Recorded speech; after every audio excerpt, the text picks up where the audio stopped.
obviously had a great week leading up to today, but and taking out big players. But did it take you by surprise how quickly she went up?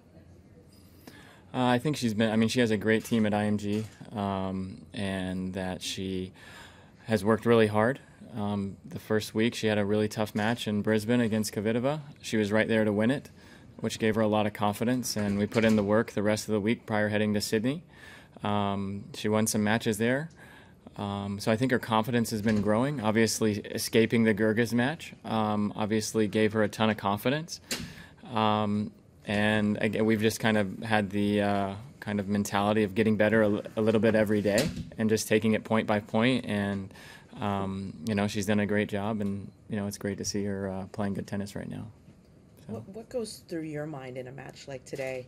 You're playing the number 2 player in the world, and things are moving very quickly in that first match, and Danielle's playing great.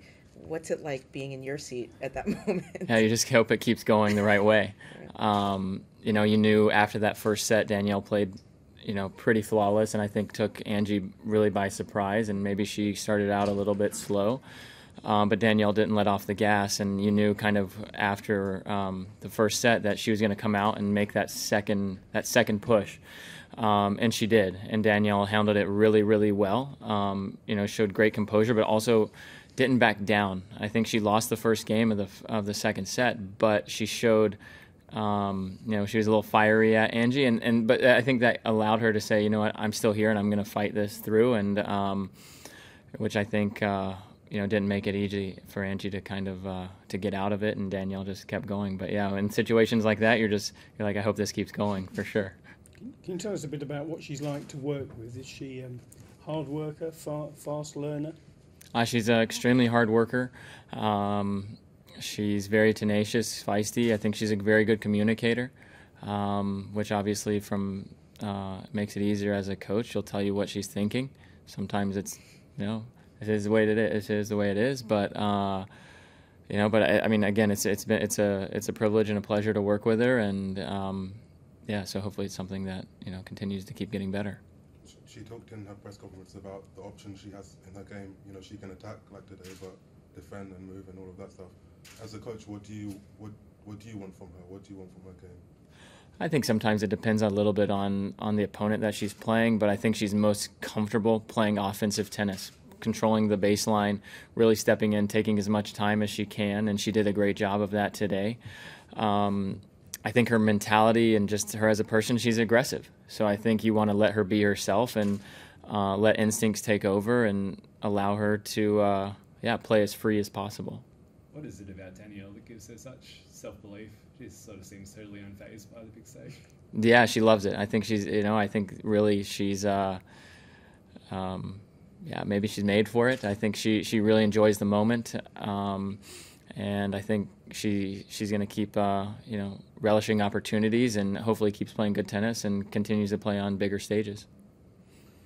In previous Grand Slams, Daniel didn't have a late, tournament. Did you say something different to her before Australia? I think it's just part of the learning curve, to be very honest. I think last year was her first time kind of really playing slams, and I think it just takes a little bit of time, getting familiar with the tour, getting familiar with seeing maybe girls that she watched while she was in college and didn't know if she really belonged yet. And I think also, she had some very good tournaments at Indian Wells and Miami, and I think then there comes the managing of expectations. So I think it's just kind of taken a little bit of time, and she's really put in a lot of work, and our team at IMG has done an amazing job.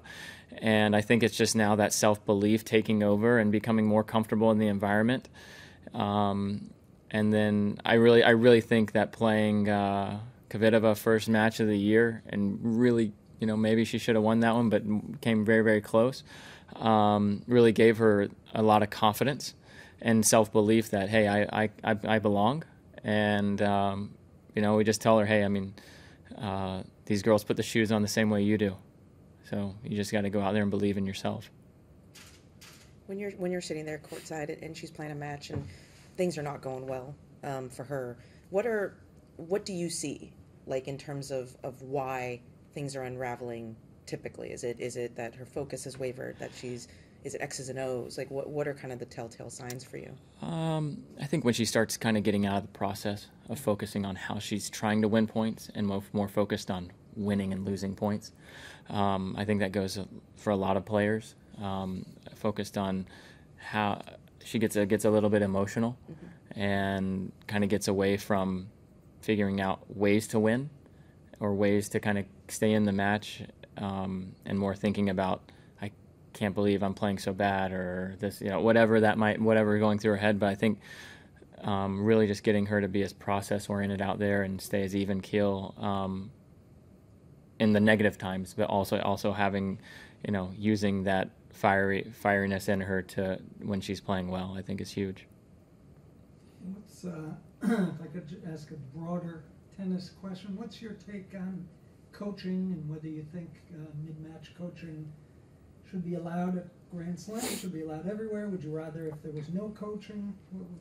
What's your feeling on that? I think it's got to go one way or the other. Personally, I think it's got to is it going to be kind of like a Davis Cup where the coach is on the court all the time? Is it going to be where there's no coaching at all? Maybe at the Grand Slams. I think maybe sometimes in the smaller events that those are great developmental tools to kind of prepare them. Yeah, that's a really good question. I kind of like them going out there and having to figure it out on their own. I think that's what they've done their whole life. Now in college, Danielle did play college tennis, and she had a coach on her court a lot, which I think probably helped her, especially during that developmental stage. So I could see it both ways. I like them out there kind of having to figure it out themselves, but I guess only time will tell. See which way it goes. And just in terms of currently, of course, women are allowed to get coaching at WTA events, but we don't see that for the men other than Davis Cup. Do you think they should be the same then? In other words, men and women should have the same rules? That's a great question. I actually don't know, to be very honest. I think the men kind of like figuring it out themselves. Honestly, I think the girls would too. I just think that they're playing within the rules that they have. And I think if the guys were offered that, I think they'd definitely use it. But, I don't know if it needs to be mandated on both sides. So. Can I just clarify your own coaching position? Are you employed by IMG, or do you work directly for Danielle? No, I work for the USTA, the United States Tennis Association. Okay. So we work with IMG. Okay. Yeah, she's based out of Bradenton, and she spent some time in Orlando, where I'm based at, during the preseason. And and then I met her in Brisbane and helped her in Brisbane and Sydney, and then obviously here. Do you think that in a way makes the relationship between coach and player better, in that it's sometimes a difficult relationship when a player employs the coach and the coach should be the person telling the player what to do, whereas you're sort of slightly removed from that? Does that make it better, easier, do you think? It could. It definitely could. I think it depends on the relationship with the player and the coach. I know some coaching relationships that are great, where the player employs the coach and the coach has full. I think it just comes from a comfortableness, the relationship, the respect factor. I think everyone's a little bit different. Maybe in this situation right now, sure. I think maybe, but I don't know if there's a right or a wrong or one better than the other. I think it just really comes down to the relationship that the coach and the player have, and how they view each other, and the respect factor. And so it's definitely an interesting dynamic for sure. You worked with Mackie before, right, McDonald? Yeah. So what are the keys to transitioning a collegiate player to the pros? I think the first is just really getting their feet wet and understanding that they're good enough to be here.